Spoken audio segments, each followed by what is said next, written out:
A las 10 de la mañana entonces. Ah, bueno, mañana nos vemos. Muchísimas gracias. Chau. Ya está la entrevista con Pacho O'Donnell. Ah, qué bueno. Sí, qué bueno. Vos sabés que en el informe hay una frase de él que me parece clave. ¿Lo tenés acá? A ver si la compartís. A ver Vení. si lo vemos. Desde que el hombre es hombre, también es un ser curioso. Y desea saber qué le pasará en el futuro. En todos los tiempos se han manifestado, de distintas maneras, esos deseos de conocer el destino personal y el del mundo. En este nuevo milenio, tal vez bajo la presión de una comunicación masiva, intensa, casi invasiva, esa ansiedad y en algunos casos temor por el futuro se ha incrementado. ¿Cuándo y cómo terminará el mundo? ¿Qué vida les espera a las próximas generaciones? ¿Cómo será el futuro? Según el historiador y escritor Pacho O'Donnell, el hombre no es una realidad ya hecha, sino que por el contrario, está siempre haciéndose. Así, al ser esencialmente proyecto, está arrojado hacia el futuro con todo lo que ello significa. Voy al encuentro de Pacho O'Donnell. ¿Cuál será su visión sobre el temor tan común al futuro? ¿Por qué ese temor al mañana? ¿Solo por ser desconocido? Entre tantos buenos libros, Pacho, hay uno que has escrito que habla de la sociedad de los miedos y hay un capítulo que habla justamente del miedo al futuro. ¿Eso es algo inherente a la condición humana? Sí, sí, por supuesto. Inclusive puede decirse que lo primero que hacemos es tener miedo en la vida porque seguramente podemos convencernos de que ese primer llanto del recién nacido es un llanto de temor ante una situación desconocida. Viene de una circunstancia acogedora, tibia, donde está flotando en el amor maternal y de pronto es lanzado a una situación desconocida, donde hace frío, hace calor, tiene que empezar a respirar.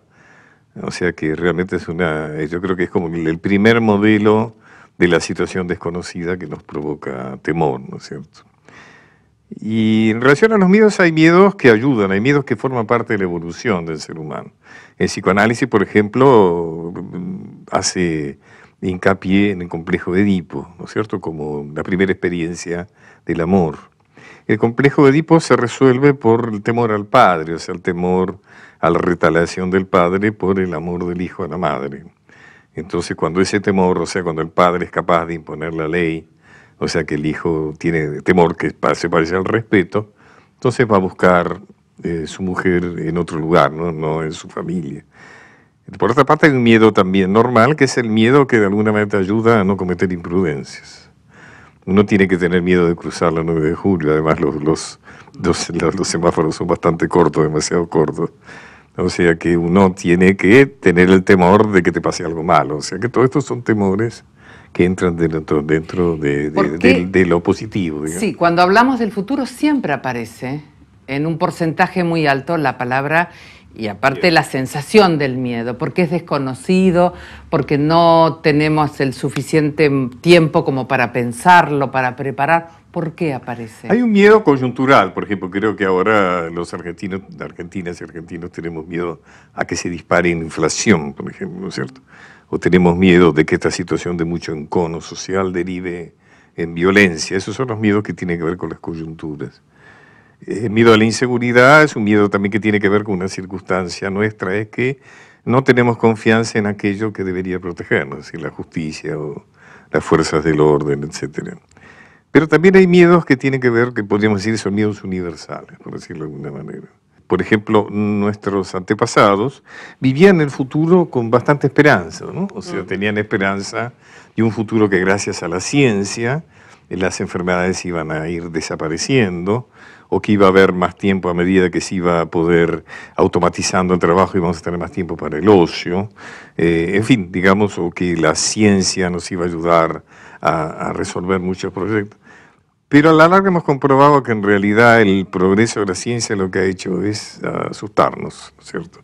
Asustarnos con bombas absolutamente terroríficas por lo destructivas, o asustarnos por la destrucción del planeta, ¿no es cierto? Cosas que de pronto el futuro ha dejado de sernos auspicioso y promisorio, ¿no?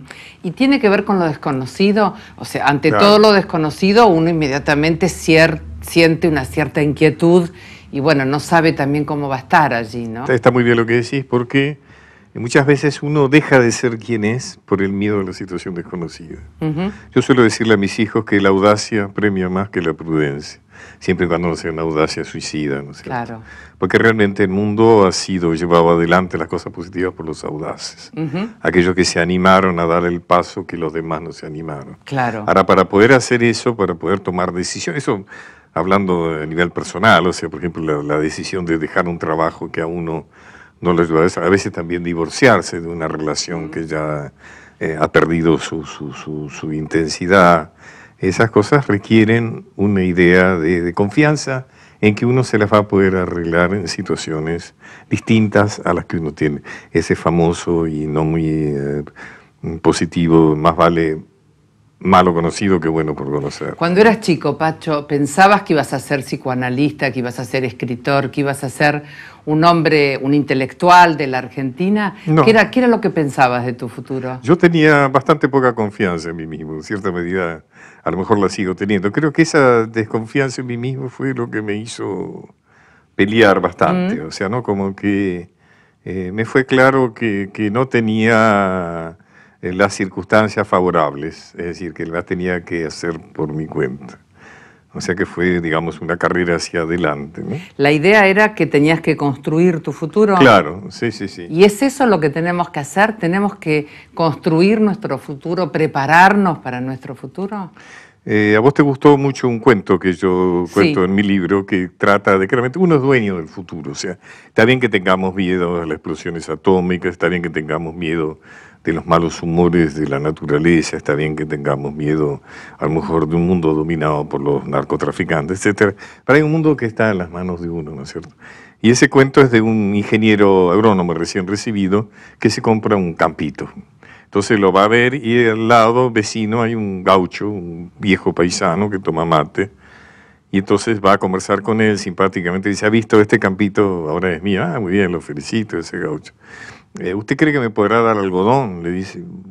¿Algodón? Piensa don Zoilo. No, nunca había. Creo que le va a dar un pastito para él por si tiene algún animal y un árbol para sombra para ese mismo animal. Dice, bueno, ¿y trigo? ¿Usted le parece que me podrá dar trigo? ¿Trigo? No, nunca vi trigo acá, no. Convénzase, usted lo que este campo le va a dar es un pasto para algún animal, inclusive algún arbolito para la sombra. Entonces, este ingeniero medio se ofende, dice, bueno, este es un hombre ignorante en realidad.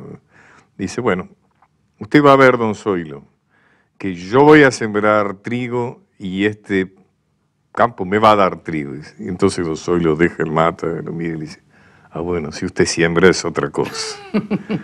Claro. Me encanta, Si sembramos, claro, sí, si no dejamos que las circunstancias nos vayan llevando, sino que nos hacemos dueños de las circunstancias, seguramente vamos a tener menos miedo al futuro, ¿no? Porque viste que hay mucha gente que tiene la sensación de que el futuro está en algún lugar, pero primero no se atreve mucho a pensarlo ni a soñarlo, y que no sabe tampoco mucho, entonces cree que tiene que ser un pasivo esperando que el futuro venga y lo atropelle nada más, Sí, ¿no? claro. Yo pienso también que hay una negación del futuro. Es decir, mucha gente vive el futuro como si fuera un presente extendido del cual no hay que... Y en parte esto tiene que ver con la negación de la muerte. Es decir, porque si pensamos bien qué es el futuro en última instancia, inevitablemente nos damos cuenta que somos finitos, que no somos eternos. Y eso es la convicción más difícil de asumir por el ser humano. Claro. La idea de que en última instancia no es eterno, sino que realmente su vida tiene un límite. No. Y contrariamente a eso, yo creo que es muy importante saber eso, conectarse con eso, porque si bien es una convicción dolorosa, eso mismo nos va a ayudar a darle mucho sentido a la vida. Es decir, porque si uno sabe que tiene un tiempo para desarrollar, para poder encontrar eso que es tan difícil de encontrar, que es la justificación de este milagro Claro. maravilloso o deplorable, que depende de cómo uno lo maneje, de estar vivo, ¿no es cierto? Entonces creo que una de las principales luchas del ser humano es tratar de darle una justificación a este milagro, ¿no es cierto? Sí. Y ahí es donde aparece el futuro, es decir, ¿no? Tener proyectos hacia el futuro. Aunque el futuro inevitablemente al fin del pensamiento esté la muerte, ¿no? Vos sabés que cada persona que le cuento de este programa, del futuro, nadie se queda impávido, todo el mundo hace un gesto e inmediatamente le pregunto, ¿pensás en tu futuro? ¿Qué sensaciones tenés de tu futuro? Y hay un porcentaje bastante alto que dice que nunca piensa en el futuro, sí, ¿no? Sí. Es algo temido. Claro. Es algo temido, por todas las razones que hemos hablado, ¿no es cierto? Es algo temido, no es un pensamiento cómodo, no es un pensamiento confortable. Pero como recién decíamos, es bueno pensar en el futuro y saber que la vida de uno va a seguir desarrollándose en el futuro, ¿no es cierto? O sea que también viste que hay teorías que hablan, bueno, que el pasado ya está, el futuro es muy incierto, que lo único que hay que hacer es reforzar el presente, ¿no? Sí, pero no, me parece que mejor pensar en el futuro, es decir, porque vos podés pensar el presente en función del futuro. Sí. Si vos sos un estudiante que está estudiando alguna carrera, indudablemente lo estás haciendo en el futuro. Si vos sos una persona que ya ha llegado a cierta edad, digamos que sos una persona ya adulta, es bueno que pienses cómo vas a gastar los últimos años de tu vida, es importantísimo, o cómo vas a dejar ordenadas tus cosas para la eventualidad segura de que el fin de tus días llegue, ¿no es cierto? O sea, yo creo que el futuro es un desafío, creo que tenemos que tomarlo como un desafío y de alguna manera domarlo y ponerlo a favor de cada uno de nosotros. Y también, digo, genéticamente los argentinos, porque cuando uno ve la historia, ve también muchos hombres y mujeres que planearon y pensaron un país. Y que sabían que no lo iban a vivir, pero no importaba. El futuro era para sus hijos, para sus nietos, y era lo importante, ¿no? Absolutamente, absolutamente es así, como vos decís. Creo que ese es el gran pensamiento de muchos de nuestros próceres, ¿no? Cuando pensaban en el país, como vos bien decís, estaban pensando en un país. Hay un cuento sufi que es agradable, que a mí me gustan mucho los cuentos sufis, de un viejo muy viejo, que tiene que pasar un río y construye un puente para pasar el río, ¿no? Y entonces alguien le dice, ¿para qué construyes ese puente si no lo vas a volver a pasar? Y dice, bueno, pues vendrán otros que necesitarán pasar el río, ¿no? Creo que es bueno eso, ¿no? De construir puentes nosotros, no solo para nuestro propio futuro, sino para el futuro de nuestros prójimos. En instantes, más noticias del futuro.